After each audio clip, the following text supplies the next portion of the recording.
জিহাদ করে সংগ্রাম করে এই 2020 সালে আফগানিস্তান থেকে আমেরিকা মাপছে।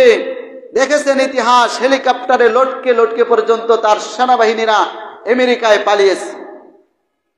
এরপরে এতদিন বলছে জঙ্গি, 20 বছর পরে বলে আফগানিস্তান তালেবান যোদ্ধা। আমেরিকার মুখে তখন বের হয়েছে এদেরকে যোদ্ধা বলে।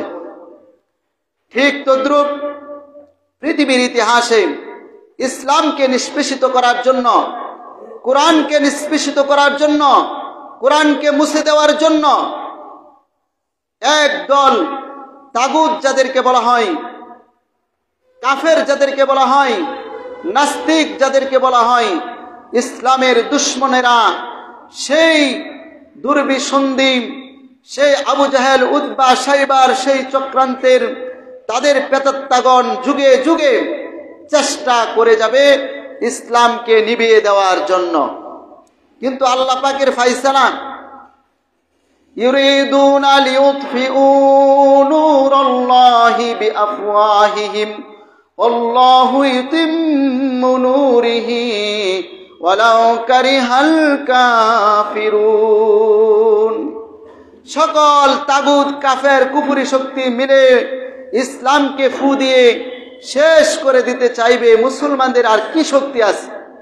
মুসলমানদের কি আর শক্তি আছে? শেষ করে দিব। কিন্তু আল্লাহ পাকের ফায়সালা না, আল্লাহু ইউতিম্মু নূরিহি ওয়ালাউ কারিহাল কাফিরুন। পৃথিবীর আকাশে বাতাসে আল্লাহর আইন, আল্লাহর কোরআনের বিধান, ইসলামের বিধান কিয়ামত পর্যন্ত থাকবে। যদিও কাফেররা সেটা অপছন্দ করে, কোনোভাবেই সেই কোরআনের বাণী নিভিয়ে দিতে পারবে না। এটা বাংলাদেশেও ষড়যন্ত্র হচ্ছে, অন্যান্য দেশেও ষড়যন্ত্র হচ্ছে।